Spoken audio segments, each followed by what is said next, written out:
The biggest ship in the world has big responsibilities. Emma Maersk has only 2 weeks to sail across the globe with a $500 million cargo. She will sail through dangerous seas. We know what we are doing, but we are also aware of the risk doing that. While her crew will work overtime to maintain this high-tech marvel. I prefer actually to do the dangerous part myself. Whatever it takes, Emma has got to arrive on time, and the clock is ticking.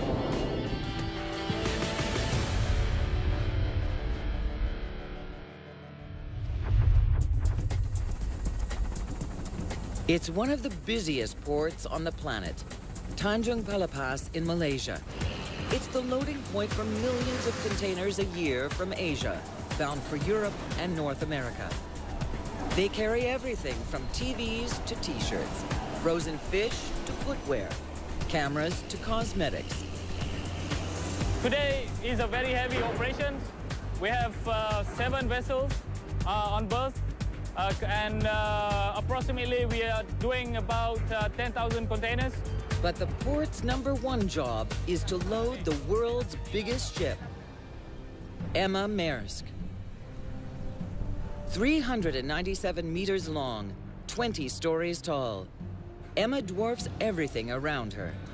She can carry a whopping 12,000 containers. A freight train with a load this big would have to be 70 kilometers long. All on one mighty state-of-the-art ship. Her unique silhouette is all boat. A sleek hull, a soaring superstructure amidships. She's clearly built for one purpose, to move enormous amounts of cargo as quickly as possible. Without those big boxes, Emma is an empty warehouse with a for lease sign in the window. In just 3 hours, she has to be loaded and gone. Today we have about 2,000 loading and 450 discharge. And the challenge will be that we need to sail out this vessel as soon as possible. She's got just 13 days to reach Spain, 13,000 kilometers away. In the boxes is $500 million worth of cargo, and delivering it late is not an option.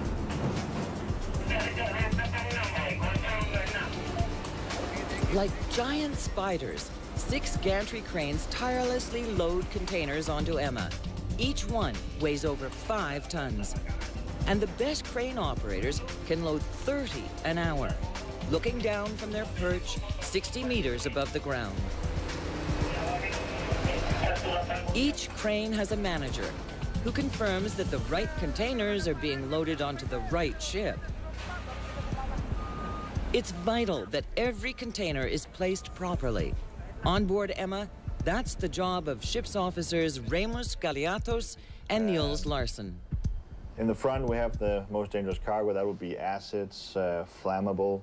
If we have fireworks, class 1.4G, all the way to the aft, so that if we have a potential risk on the vessel, it will be as far away from the living quarters, accommodation, and above all, the main engines. Dangerous cargo at the bow. High-maintenance refrigerated cargo closer to the superstructure. Weather-prone containers packed with expensive electronics below deck. A shift could mean catastrophe, so every box must be placed and then properly secured to guarantee stability, especially if they run into a typhoon. Okay, thank you. 8 stories up on the world's widest bridge, First Officer Galeatos weighs all the factors that could delay Emma. Right now, it's monsoon season, so he and the captain have to plan the voyage carefully. Hello, Remus. Hello, Captain. So, are we ready for departure? Yeah, just finished. After 16 years of planning voyages, Danish captain Jørgen Soniksen is an expert. In fact, he was born for this job. We have a history back in Denmark for seamen and seafarers, all the way back to actually the Viking first, but then later on to the big sailing ships. So you have checked all the charts and publication is in place? Yeah. Okay. After leaving Malaysia, Emma's next destination is the Suez Canal. A 9-day, non-stop voyage of 9,260 kilometers. And she can't be late.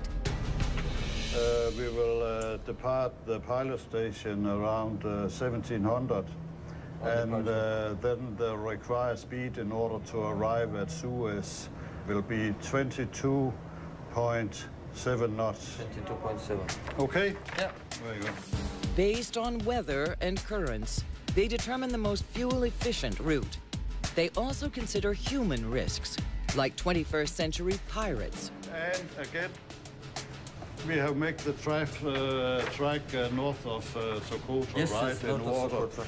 to stay as far as possible from the Somalian coast. I want to know... Ships try to steer clear of pirate activity, but there's no escape from the Strait of Malacca, their only route to the Indian Ocean, and the most active area of piracy in the world. What have the chief officer told you about the departure time? How far are we? 1500. 1500 still? More or less, yeah. Okay, Yeah, and what time is the pilot order? Same for 1500.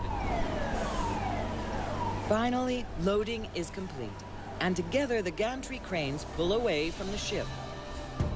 15 stories above the dock, Captain Sonicson has a bird's-eye view of their departure. All clear of the puller. Last With him line. is a local pilot, All headlines. who by law must help guide Emma safely out of port. Thank you, and tell me when the thrusters are clear. All right, pilot, we are going out. And Emma will need all the help she can get. Departing Tanjung Pala Pass in Malaysia is always tricky, and Emma's size means she faces extra hazards in the harbor. She has to be pulled away from the dock and turned 180 degrees before she can start her engine. 2 tugboats assist the ship's 4 starboard hull thrusters that push Emma sideways with powerful jets of water. The harbor's shallow, muddy bottom is dredged constantly, but Emma's size, weight, and draft are a deadly combination. Contact with the soft bottom could rip a hole in her hull. Her journey would be over before it's even begun. Captain Sonicson has to be very cautious.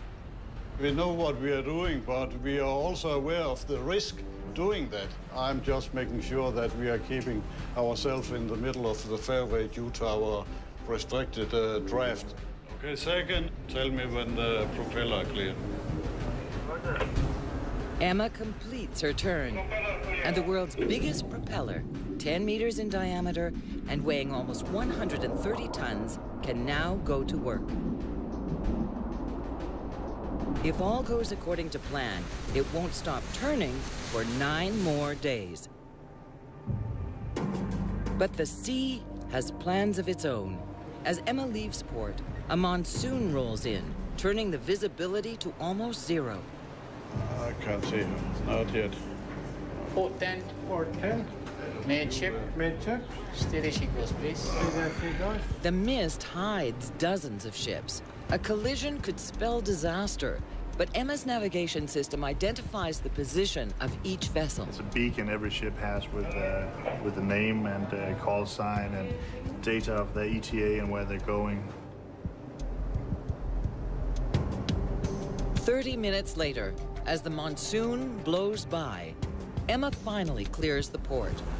The pilot disembarks, and she can now accelerate to her cruising speed of 40 kilometers an hour.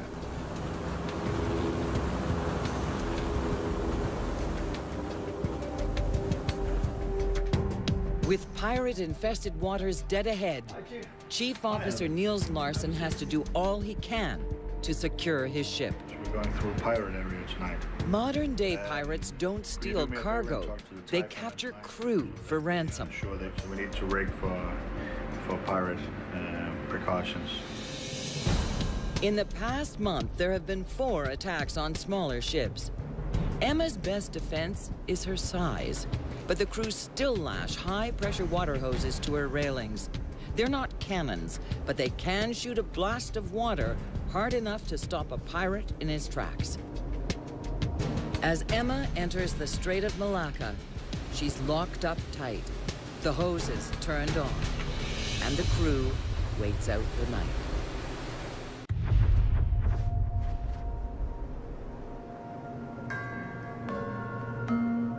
The night has come and gone. It's been 24 hours since Emma Maersk left Malaysia. The pirates in the Strait of Malacca stayed away from the massive ship. Now, she changes course and heads west into the vast Indian Ocean.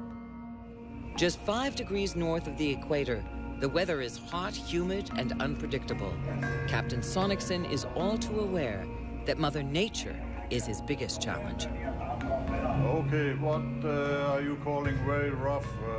There must be some swell up there. Yes. Emma is totally exposed to extreme conditions that could wreak havoc on her cargo. Right now, the scorching tropical sun is her biggest enemy. Emma's most delicate cargo, perishable food, is packed in refrigerated containers called reefers. If they lose power, their contents could spoil within hours. Millions of dollars and Emma's reputation would be lost. All containers must be monitored constantly. Every day, Niels Larsen inspects the boxes on board. It's a grueling task, as Cadet Rasmus Hogenog knows. He's learning the ins and outs of Emma so he can become an officer. I'm a dual cadet, so that means I have to be both in the Indian and on deck. So on this big ship, there's many things to learn. They check that the container stacks are stable and secure, that the reefers full of exotic frozen foods aren't malfunctioning, that the dangerous cargo, like fireworks and hazardous chemicals, is sealed and safe. Problems with any of them, hundreds of kilometers from land, could put Emma out of business. But inspecting the ship isn't easy. Emma is enormous. The daily checkup is no stroll in the park, especially under the blazing equatorial sun. A simple walk all the way around the ship is a 1.2-kilometer hike. And a climb up the 6-story tall container stacks is like scaling a small mountain. So Lars, don't climb down until I'm all the way down. I'll wait until you're clear. That's good. How much the rope? Checking on the cargo below deck is a harrowing 6-story descent into the bowels of the ship. It's dark, and it's not for the faint of heart. And again, when you're walking down here, watch the gaps. You could actually fall in between. Yeah, that's right. Okay. If the containers are paramount, equally critical are the lines holding them in place. If the stacks are unstable, Emma could capsize. Alvin Serenilla and Sammy Abongan have 40 years at sea between them. They know Emma's size helps keep her stable, but they leave nothing to chance. It's good because I cannot feel any rollings and not so much pitching and rolling, so I don't feel seasick this ship. Checking all the lashings, make sure that's all tight, so we have to check it every time, especially when we have a long voyage. While the able-bodied seamen sweat it out in the heat, the refrigeration units work overtime to keep their cargo cool. It's a crucial job, too, and electrician John Stephenson has to make sure that nothing goes wrong. He's got 176 reefers to babysit. Emma could carry 1,000. Each one is packed with expensive foods like caviar, chocolate, and New Zealand lamb. You can see the temperature is minus 20 degrees Celsius. Some of them can go down to minus 35. And we have some special reefers we call the super freezer. They go down to minus 65 degrees Celsius. Sensors monitor the temperatures of the containers. Today, one of them triggers an alarm in the unit, and it's relayed to a computer terminal in the control center. And here you see there is an alarm. I can go and highlight it. I can watch what is the alarm. If it's serious, some of Emma's valuable cold cargo could be in jeopardy. I can see that it is a minor fault, so there is nothing to be worried about. The dangerous cargo containers don't have sensors, but they get a meticulous once-over. Because their contents are toxic, sometimes volatile, a tiny crack could lead to a big explosion or a poison gas leak. Day in, day out, Emma is inspected from bow to stern, top to bottom. Today, at least, above deck, Everything is in order. But below deck, there's more to worry about than just containers. In the center of the ship, right below the superstructure, sits the world's largest diesel engine, the heart of Emma Maersk. It weighs 2,300 tons. Its 14 cylinders produce 110,000 horsepower, as much as 1,100 cars. Chief Engineer Michael Sort and his team have one big job: keep the world's largest engine running to power the world's longest propeller shaft that turns the world's biggest propeller. We're right now in the shaft tunnel of the Emma Maersk. We are walking next to the shaft. As you can see, the shaft is rotating. It's rotating at 84 RPMs, the same speed as the propeller is in the water. From the coupling at the main engine all the way to the stern, the propeller shaft is 120 meters long.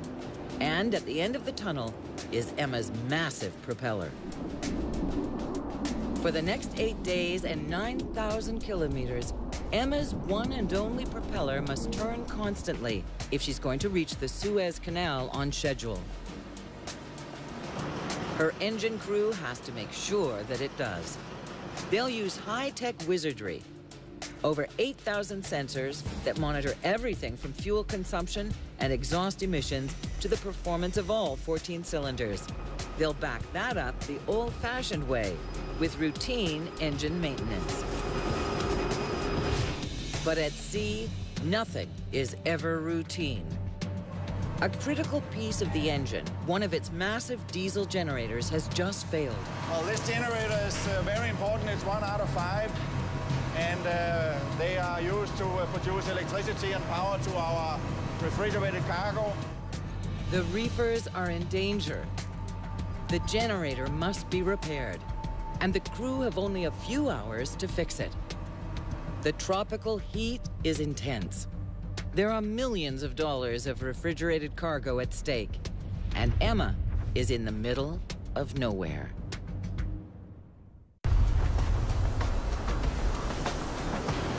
Emma Maersk is engulfed in the searing heat of the Indian Ocean, carrying millions of dollars in frozen food, and she just lost one of her generators. In this room we have 2 diesel generators of 4,100 kilowatt, and we have had a problem with a cooler. The cooler, or condenser, keeps the generator from overheating. To fix it, they have to shut it down. Problem is, Emma's other generators can only pick up the slack for a few hours. Then, the stress will become too great. Emma may have to slow down, so the engineers have to move fast. So, as you can see now here, we've got the cooler pretty much all the way out. We just need to lift it out. So, of course, we take precautions. We can't have air on, all the cooling water is shut off. And that's about it. We are all set to pull it out. Everything on board relies on the generators to operate. From the kitchen to the bridge, from the navigation and computer systems, to heating, lights, and especially refrigeration. Without power, the refrigerated containers will bake in the sun, and millions of dollars worth of food could spoil. Emma is just 5 degrees north of the equator, 500 kilometers off the south coast of Sri Lanka. And it's hot, 32 degrees on deck, and in the engine room, 40 degrees. The condenser weighs more than 400 kilograms. In the blasting heat, it feels like a ton. 6 hours go by. 6 hours of sweat and toil. But at the end of it, the generator is back online. The cold containers are safe, and the generators are still pumping power throughout the ship, especially the galley, where dinner is just about to be served. For the appetizer, and then we'll have... Jan Moller has been a chief steward for 25 years and knows what it takes to feed a hungry crew. The kitchen is one of the most important on the ship. If you have a lousy cook and lousy food, then The ship is not running proper. Today, Jan and his crew are preparing a special meal. It's Saturday, the symbolic end of the work week, even though there's no such thing as a day off at sea. Working on a ship is a real full-time job. 8 weeks on, 8 weeks off. It's a part of the social welfare on board the ship to make such thing win like this. People are looking forward to it, that's for sure. Creature comforts like good food and a soft bed aren't just perks. They're absolute necessities. Special meals and drinks like non-alcoholic beer help distract the crew from the stress and monotony of life at sea.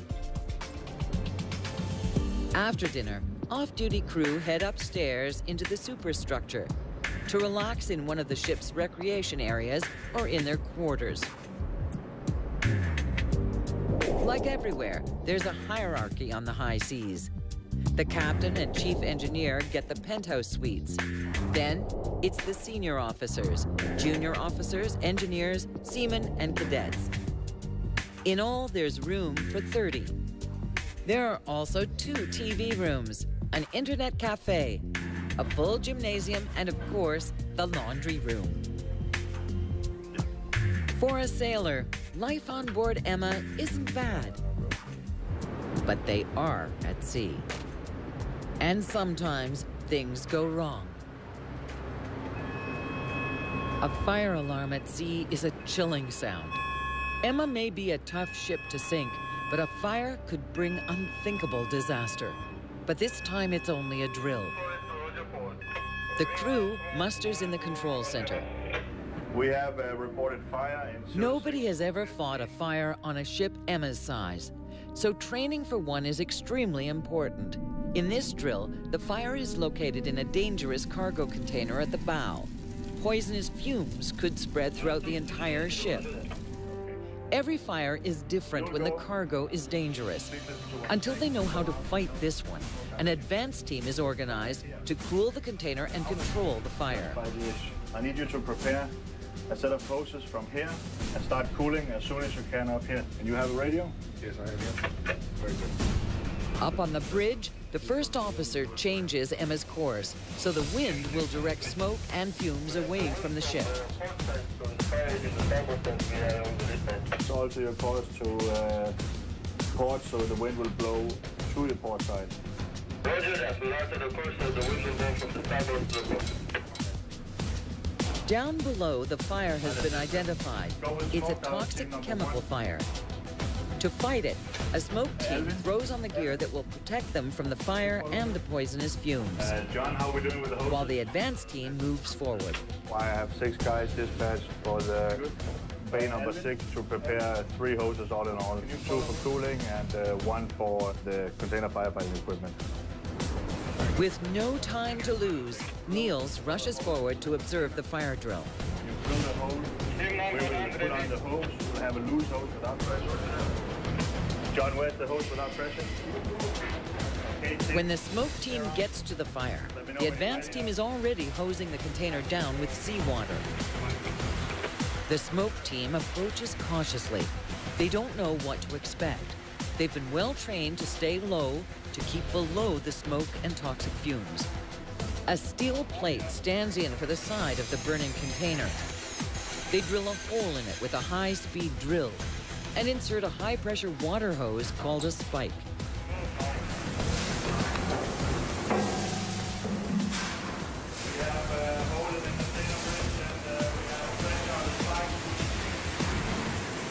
In seconds, it's over. The spike does its job, spraying the entire inside of the box. The fire is out, but they continue to cool things down just in case. The crew is hot, exhausted. But if there's ever a real fire, this training could save their lives. I want to compliment you guys. You did a really nice and serious effort, and if we have that kind of effort during a live situation, I would be proud to work with you. Yeah. Today was just practice. Tomorrow, Chief Officer Larson will put on another oxygen mask and descend into a void full of poison gas. Only this time, it won't be a drill.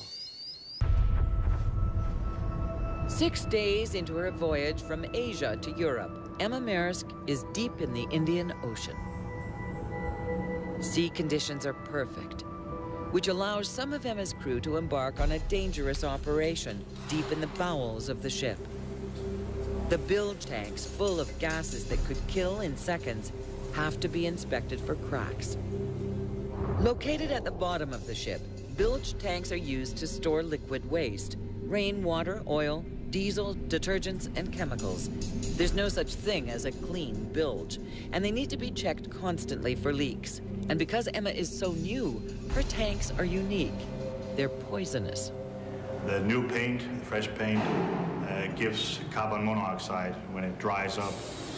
But in that time, we will have a lot of fumes building, and they will tend to fall down to the bottom. So it's tough breathing, and you know, you got the carbon monoxide, and eventually you would pass out, and you wouldn't know it really. So we take care of ourselves. Today, Niels and Michael will descend into a forbidding hole that leads to the bilge tank known as the Void. They can't go down without oxygen tanks. They need them to survive in the dark, hot labyrinth of steel bulkheads and noxious gases.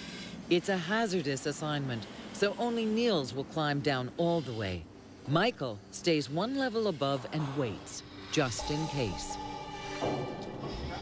Starboard side 1 meter, and heel from our station is coming for steering. Michael will be having the radio, and I will bring one with me down the Void. And he will have contact with the bridge. I will let him know how many levels I go down, so he knows where to find me if something goes wrong. Starboard side 1 meter, and heel from our station is coming for steering. Green light 12, roger up. It's a suffocating 40 degrees down there. The heat and the heavy oxygen tanks make it impossible to stay down for long. When they emerge, their gas meter reads off the scale. The safe maximum is 20 parts per million of carbon monoxide. The meter reads 102. Without oxygen, 2 of Emma's most important officers would have been dead in 30 seconds. I prefer actually to do the dangerous part myself. I feel good that I take the responsibility and that my crew is safe. I agree with Niels. You have to do it yourself in order to delegate it to others. That's our job as officers. Safety first is a practice that extends beyond the well-being of Emma's crew. As she travels west, still far from land, Emma is also careful not to harm the fragile ocean ecosystem.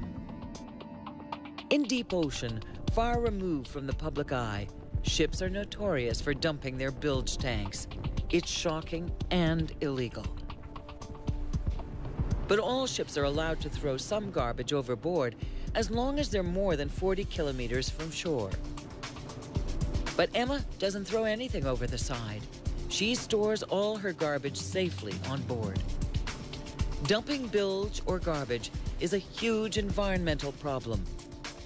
But the carbon emissions that ships pump into the atmosphere is an even bigger worry.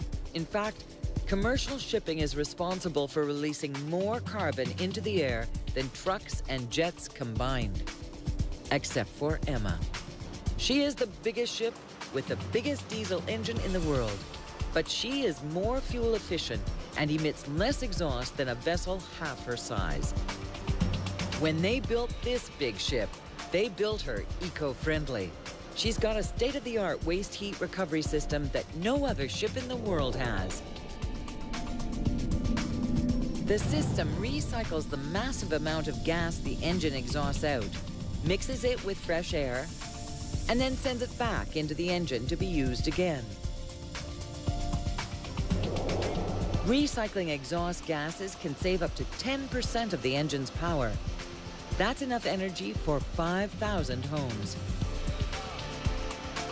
In the engine control room, Michael and Cadet Anders Mortensen monitor the system.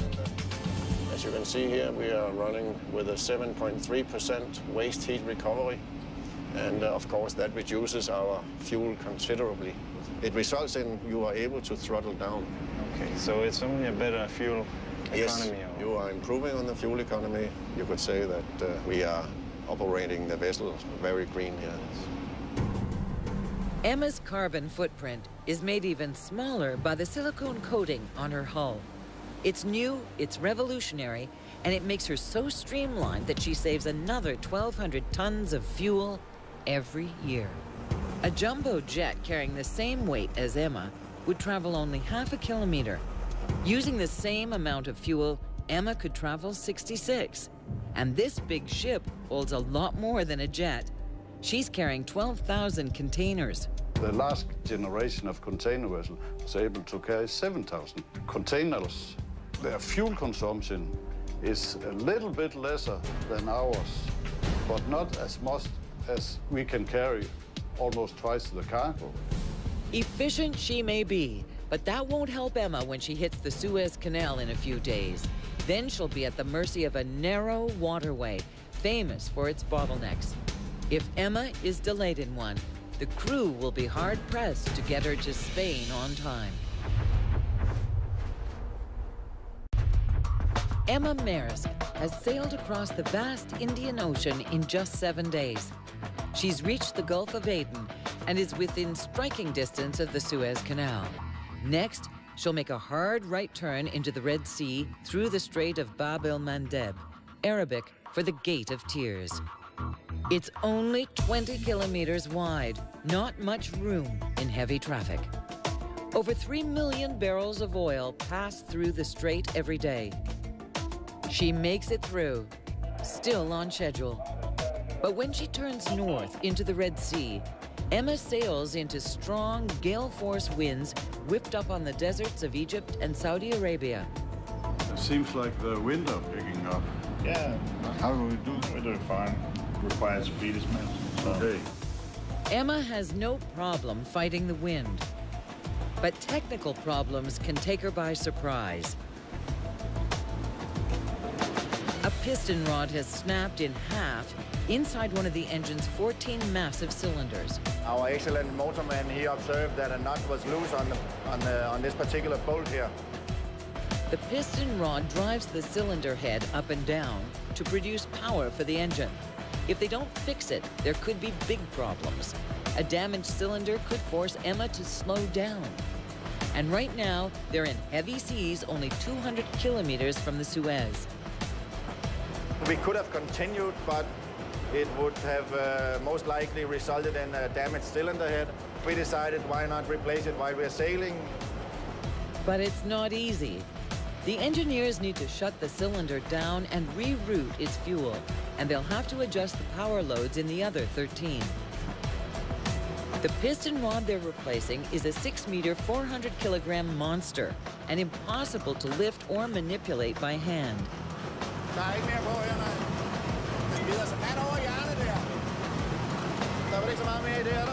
But they fix it. In less than an hour, the new one's in. Number 14 is back up, and Emma never lost speed and didn't burn any extra fuel. No stops, nothing, and everything was done safe, and that's the way to do it.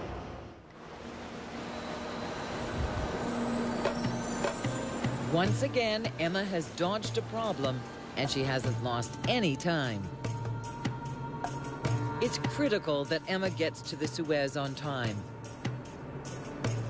100 ships a day pass through the canal. But it's so narrow, they can only travel in one direction at a time.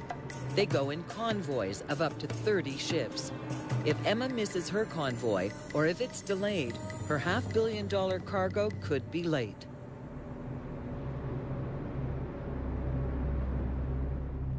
But right on time, at 1 in the morning, the big ship arrives at the southern end of the Suez. Her convoy through the canal is due to leave at first light.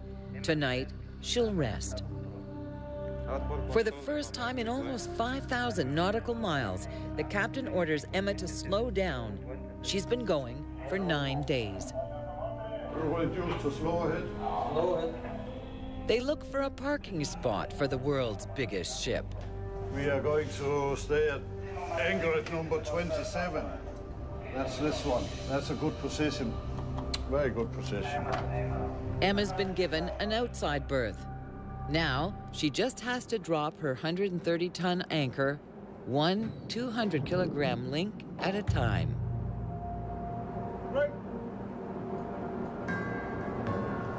Remus, please let go. Port anchor, 5 shackles on deck.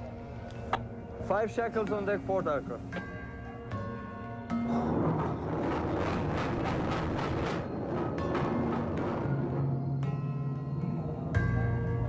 Bridge Remus, we have 5 shackles on deck, chain is up and down. Okay, then you put the brake on and see whether the anchor is holding, and then we can put the bars on. Roger. The anchor holds, and Emma is secure for the night. All they can do now is wait for tomorrow. With the rising of the hot desert sun, the importance of the Suez Canal can finally be seen. Dozens of ships of every shape, size, and nationality are waiting to convoy north. 140 years ago, the only way to Europe was around Africa. A 12,000-kilometer-long journey that took 3 months. Now, it takes just 12 hours through the 163-kilometer-long Suez Canal. When it opened for business in 1869, it was the most strategic waterway in the world. It still is. But today, there's a problem. A vicious storm has backed up traffic southbound, and the northbound convoy can't get through. 1 hour passes, then another, and another.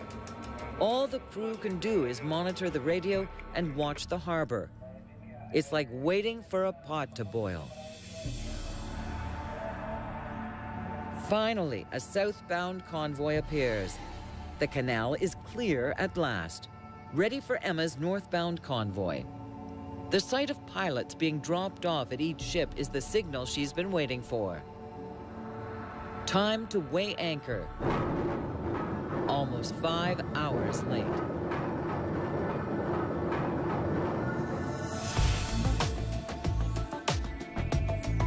But at a controlled speed of just 9 kilometers an hour, the Suez still can't be rushed.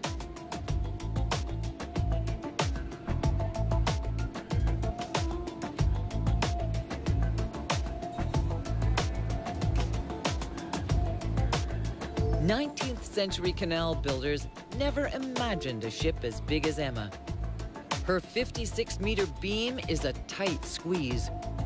The convoy of ships stretches almost 5 kilometers.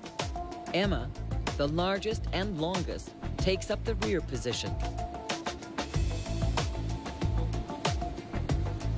4 hours in, the convoy passes through man-made Great Bitter Lake. The lake is an important part of the canal's design, an anchorage for convoys waiting for another to pass. By sunset, Emma is still only 3/4 of the way through the canal.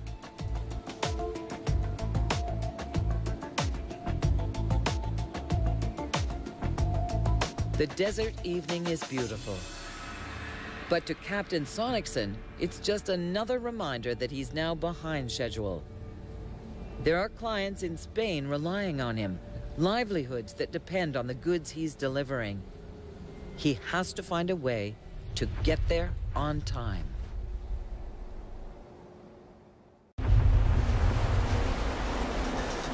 Emma Maersk has finally reached the open waters of the Mediterranean Sea.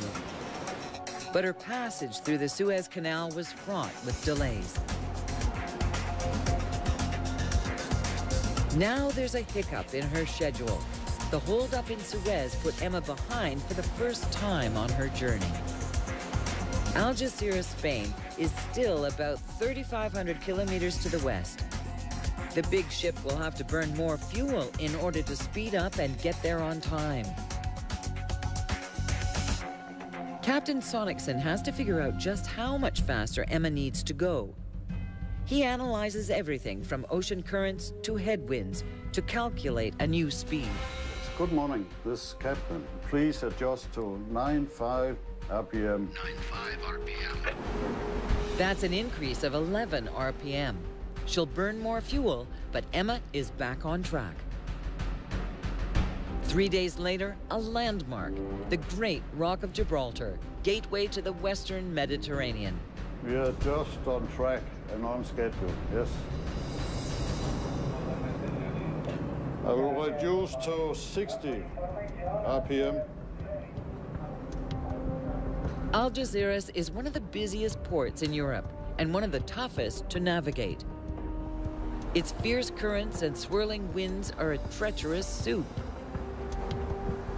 They're cooked up where the sea funnels through the tight Strait of Gibraltar. Where the Mediterranean meets the Atlantic, it's only 13 kilometers wide.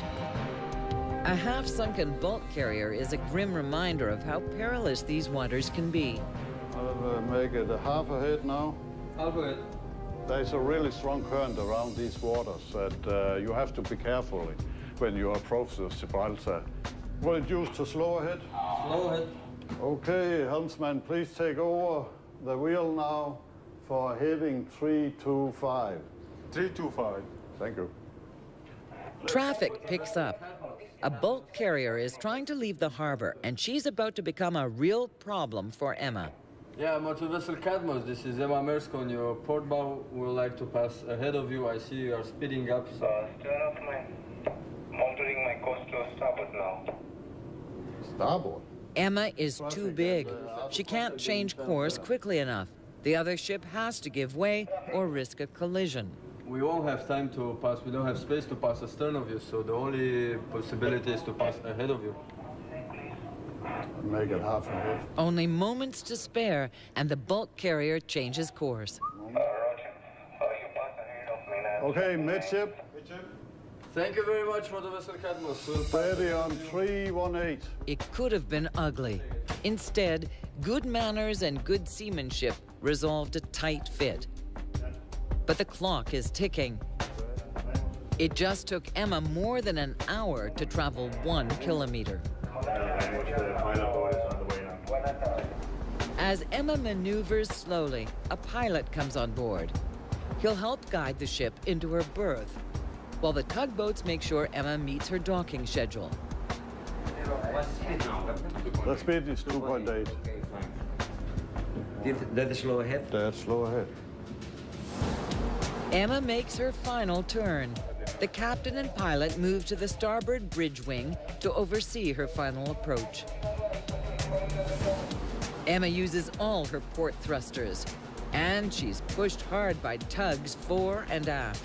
Meter by meter, she edges closer to the dock.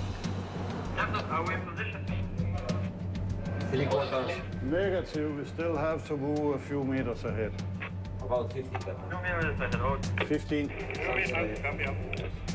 Okay, we are alongside and we are in position. Finally, Emma's spring lines are ready to be discharged. Okay, stop engine, okay. All right, gentlemen, we are in position and we are alongside. So as soon as you have the spring lines, please tighten them up. Nice job, pilot. Okay, thank you. Emma touches the dock dead on schedule. It's been 14 days and 13,000 kilometers since she left Malaysia. The giant gantry cranes waste no time. They've got to unload 2,000 of Emma's 12,000 containers. She's due to leave port in 14 hours. The ship's crew takes a short break, while the crane crews do their job.